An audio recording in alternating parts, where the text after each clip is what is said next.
Hello students, मैं हरियादर central college चौमा Mathura का अध्यापक केशव देव आपको मैथमेटिक्स पढ़ाने जा रहा हूँ।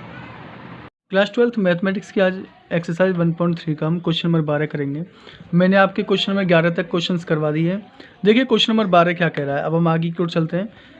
क्वेश्चन नंबर 12 में मान लीजिए कि एफ सच दैट x2y एक व्युत्क्रमणीय फलन है। यानी कि हमें मानना है, क्वेश्चन कह रहा है कि मान लीजिए कि ये जो आपको फंक्शन दे रखा है वो एक व्युत्क्रमणीय फलन है। तब हमें सिद्ध करना है सिद्ध कीजिए कि एफ इनवर्स का प्रतिलोम एफ है, अर्थात एफ इनवर्स का इनवर्स बराबर एफ।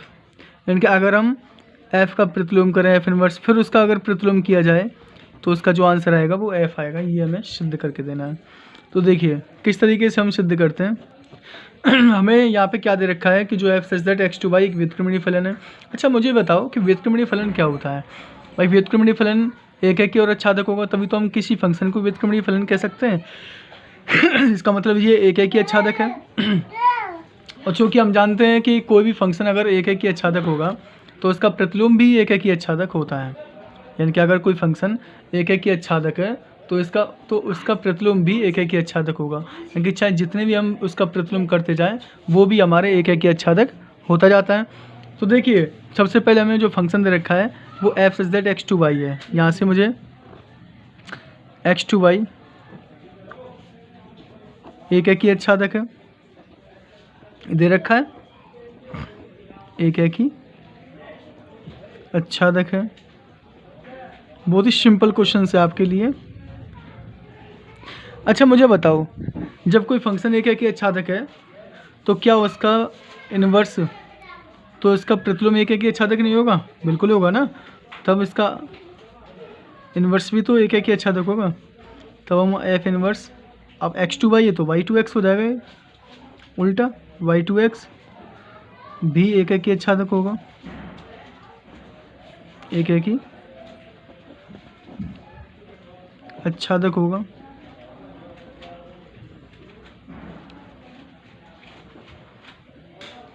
ठीक है।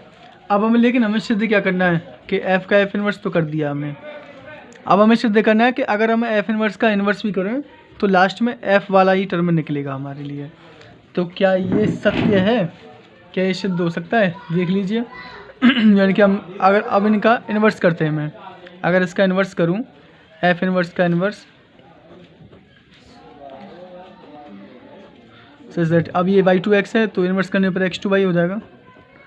क्या ये भी एक है कि आच्छादक नहीं होगा? क्या बिल्कुल होगा, एक है कि आच्छादक होगा, एक है कि आच्छादक होगा।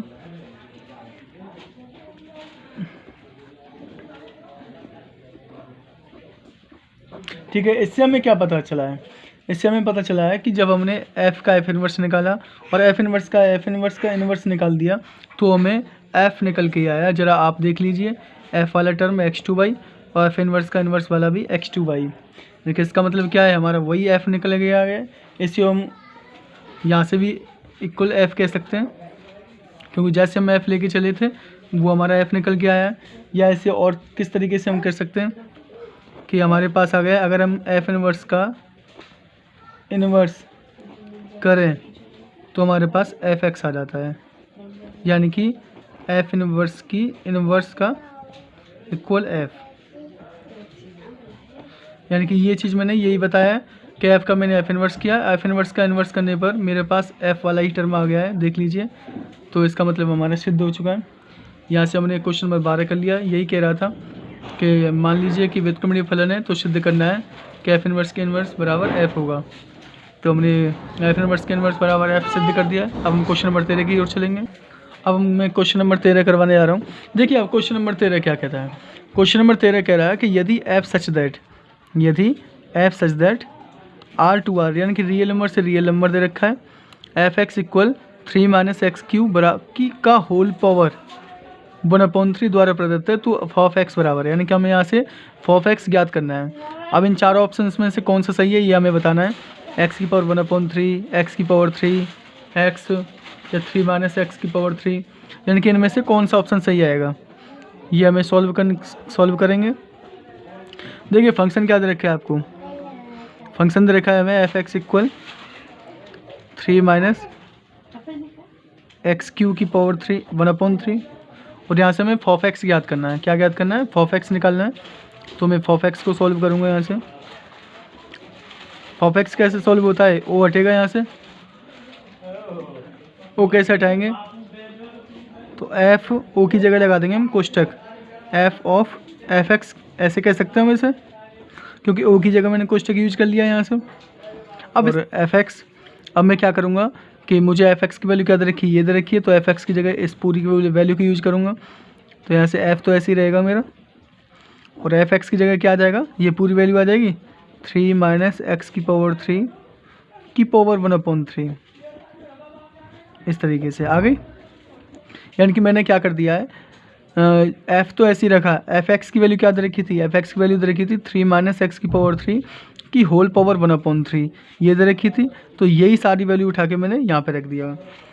अब इसके बाद फिर मुझे एफ दिख रहा है, तो फिर अब मुझे क्या करना है कि एक्स की जगह जहाँ पे भी इस इक्वेशन में, ऐसे इक्वेशन फर्स्ट दे देता हूँ, जहाँ पे भी एक्स दिख रहा है वहाँ मुझे ये चीज़ रखनी है पूरी की पूरी। क्या रखनी है?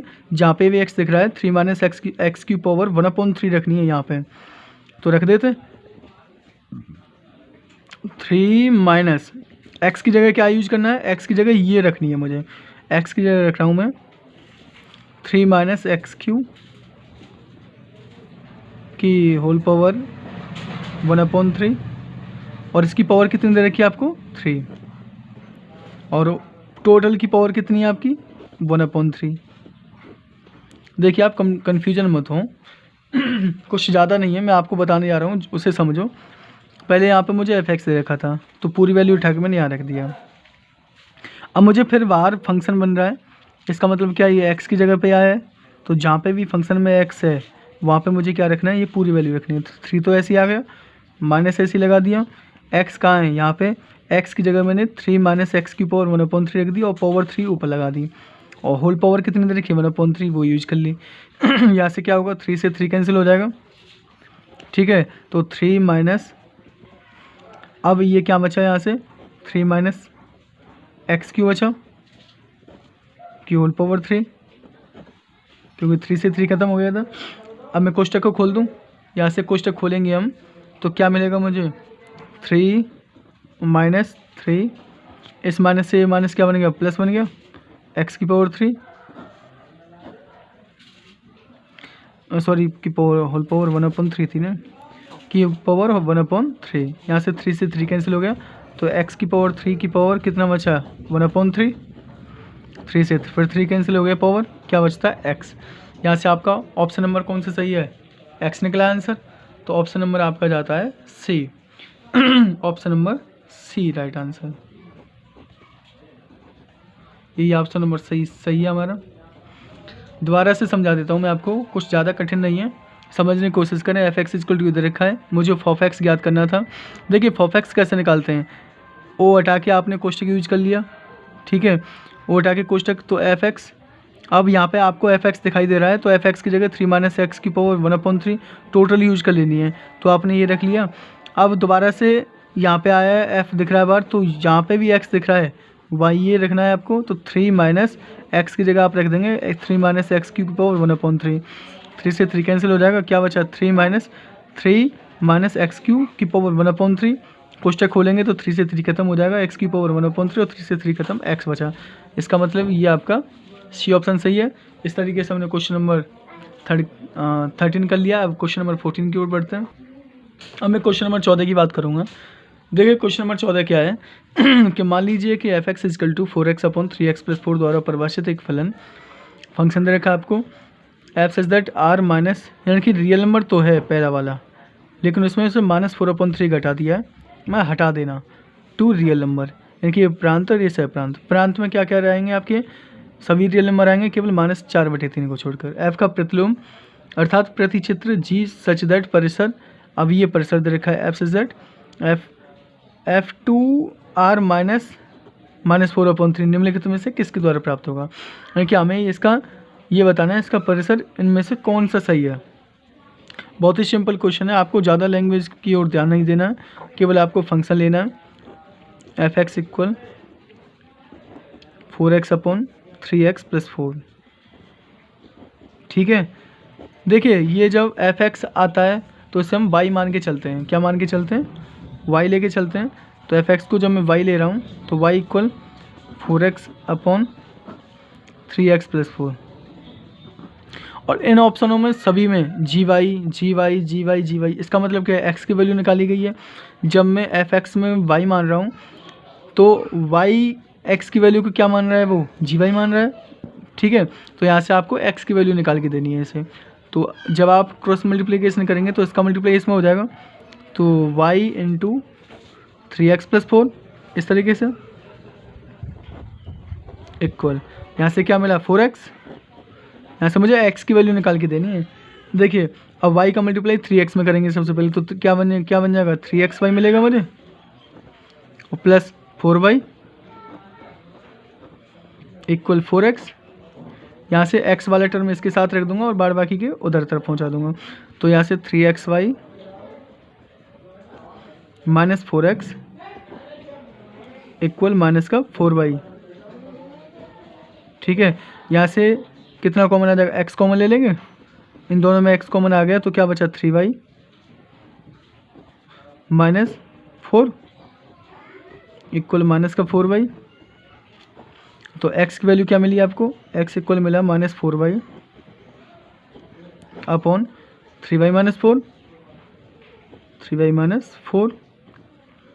ठीक है, ये आपकी x की वैल्यू आई, लेकिन इसमें कहीं भी आपको माइनस में नहीं दिखाई दे रहा होगा। तो आप क्या करेंगे? नीचे से माइनस कॉमन लेके माइनस को ख़त्म करेंगे, तो माइनस का 4y। जब आप नीचे से माइनस कॉमन लेंगे तो जो 4 प्लस का हो जाएगा वो 3y माइनस का हो जाएगा, तो 4 माइनस 3y हो गया। अब इस माइनस से माइनस ख़त्म कर देंगे तो क्या मिला आपको? 4y upon 4 minus 3y। ठीक है, इस तरीके से। अब ज़रा देखिए कौन सा ऑप्शन सही है। 4y नहीं है, ऊपर 4y है लेकिन नीचे 3 यही है, यानी कि 4y अपॉन 4 माइनस 3y किसी में नहीं है, तो ऑप्शन नंबर बी सही है आपका। तो gy equal to 4y upon 4 minus 3y, ये ऑप्शन सही है आपका, option number B. Option number B सही है आपका। ठीक है, इस तरीके से हमने एक्सरसाइज का एंड कर लिया है। इसमें 14 ही क्वेश्चन थे और आपकी एक्सरसाइज ख़त्म हो जाती है। आज मैंने question number 13, question number 12, 13, 14 3 questions को आपको करवा दिए हैं और इस तरीके से हमारी 1.3 एक्सरसाइज ख़त्म होती है। अगर आपको 1.3 एक्सरसाइज में कहीं भी कोई भी समस्या हो या कोई भी क्वेश्चन छूट रहा हो आपका, या कोई भी क्वेश्चन समझ में ना आ रहा हो, तो आप कमेंट करके और वीडियो पे कमेंट करके या जैसे भी आपको उचित लगे आप उस तरीके से कमेंट करके पूछ सकते हैं। और ओके, थैंक यू।